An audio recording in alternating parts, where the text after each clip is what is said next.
जय माता रानी की दोस्तों, आप सभी को आने वाले चैत्र नवरात्रि की बहुत बहुत शुभकामनाएं।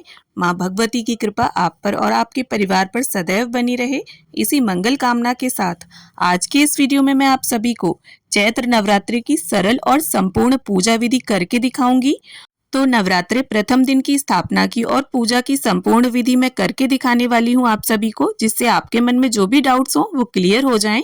तो नवरात्रि के प्रथम दिन सुबह सुबह स्नान आदि करने के बाद जिस जगह भी हम पूजा करेंगे उस जगह को साफ सुथरा करके गंगा जल के छींटे दे देंगे और इसके बाद आटे से या चौक पूर लें आप, या हल्दी से स्वास्तिक भी बना सकते हैं।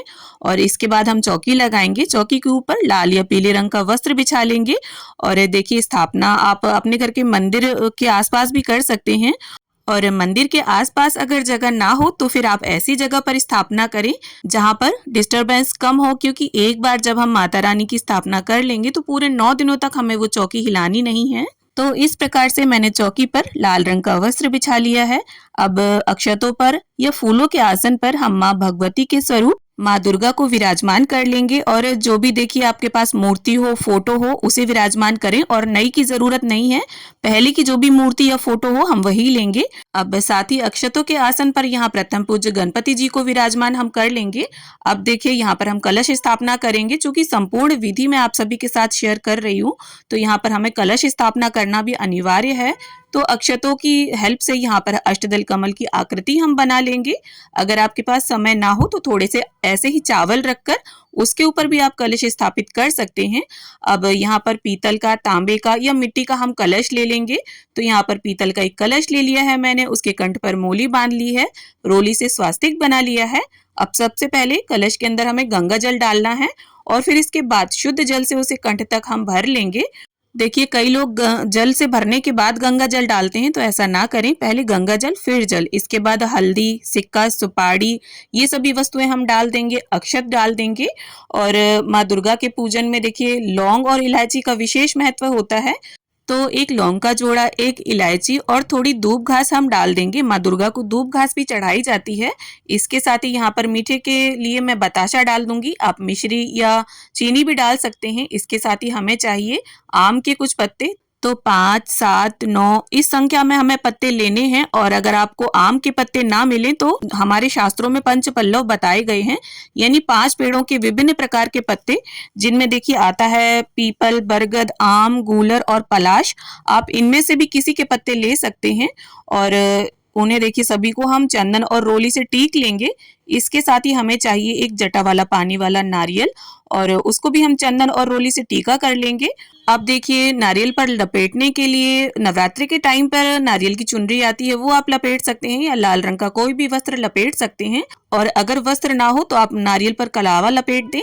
और इसके साथ ही देखिए पत्तों को हम कलश के अंदर सजा लेंगे। अब देखिए, कलश की विधि जो होती है उसमें से एक होती है कि इस प्रकार से चावलों से भरा हुआ पूर्ण पात्र आप रख दें कलश के ऊपर, और फिर नारियल को इस प्रकार से रखें कि नारियल का मुख और पूजा करने वाले का मुख आमने सामने हो।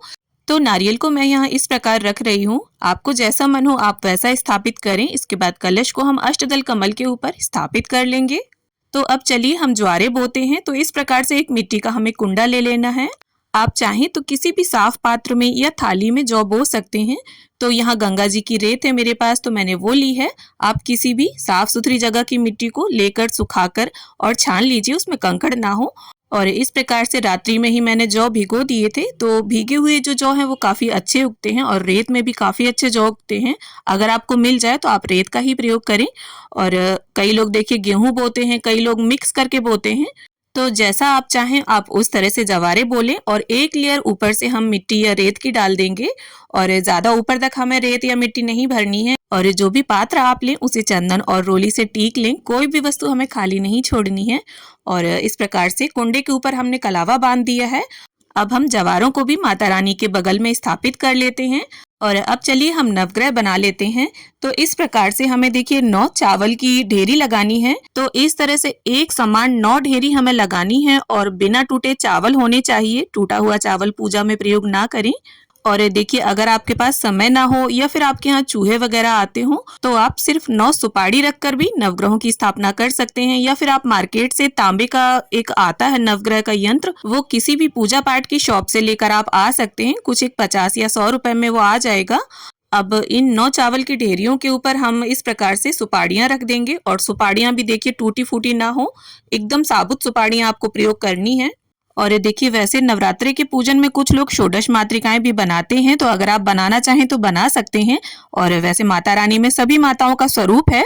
अब देखिए अगर आप अखंड जोत जलाना चाहें तो इस प्रकार से आप तांबे का एक बड़ा अखंड दिया ले सकते हैं या फिर आप मिट्टी का दीपक भी बड़ा सा ले सकते हैं और उसमें रुई या कलावे की बाती लगाकर तिल का तेल या घी डालकर आप प्रज्वलित करके यहीं रख लें। अब यहाँ पर हम प्लेट पर थोड़े से अक्षत डालकर धूप और दीप प्रज्वलित करके रख लेंगे। तो यहाँ पर मैंने छोटा दीपक ही प्रज्वलित किया है।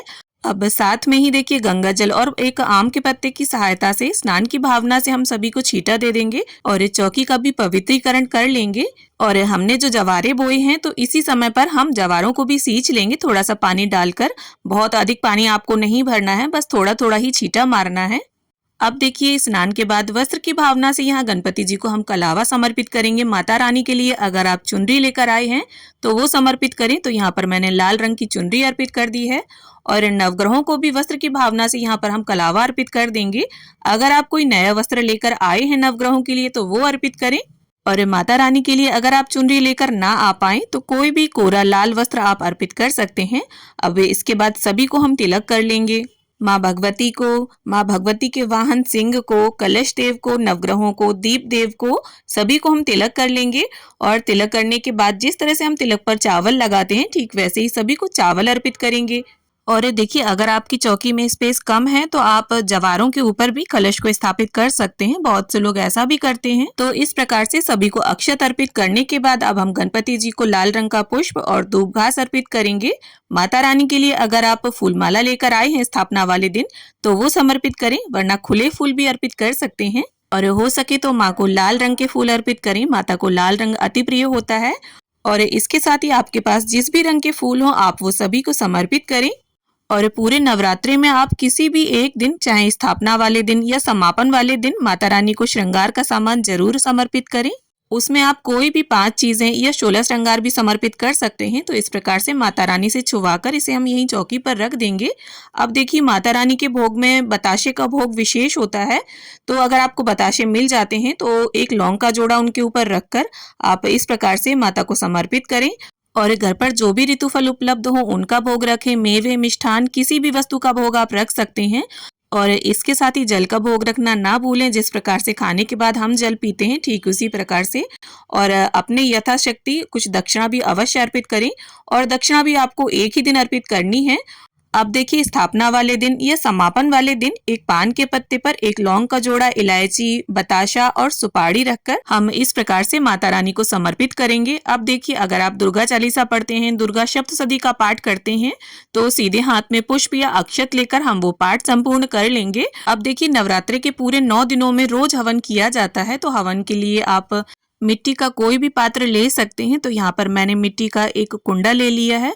मिट्टी जो है वो बहुत ही शुभ और शुद्ध मानी जाती है। अगर आपके पास तांबे का हवन कुंड है तो आप उसे प्रयोग कर सकते हैं। और इस प्रकार से एक गाय के गोबर के उपले को हम सुलगा लेंगे। अगर आपके पास गाय के गोबर का कंडा ना हो तो आप साधारण कंडा भी प्रयोग कर सकते हैं या फिर आप सूखे नारियल पर भी आहुतियां दे सकते हैं।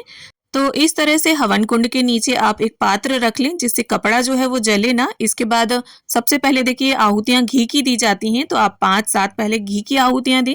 इसके बाद 2 लौंग के जोड़ों को घी में डिप करके हमें आहुतियां देनी है। साथ में आपने जो भी माता रानी के लिए भोग सामग्री अर्पित की है, मेवे, मिष्ठान या बताशे, उसकी आहुति दें। और बीच बीच में आप घी की आहुतियां जरूर से देते रहें। तो इस प्रकार से माँ दुर्गा के किसी भी मंत्र का उच्चारण करते हुए आप 9, 11, 21 आहुतियां दें।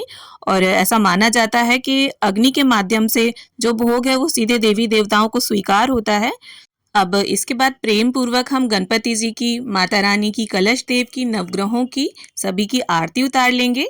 और इस तरह से हवन संपन्न करने के बाद, आरती करने के बाद जल से हम आचमन कर लेंगे। 3 बार आप इस प्रकार से जल फिरा दीजिए। और पूजा संपन्न करने के बाद इस प्रकार से हाथ जोड़कर माता रानी से हम पूजा में रही कमियों के लिए क्षमा याचना कर लेंगे और अपनी मनोकामनाओं को पूर्ण करने के लिए प्रार्थना करेंगे। तो इस प्रकार से नवरात्रि प्रथम दिन की स्थापना और पूजा हमारी संपन्न होती है।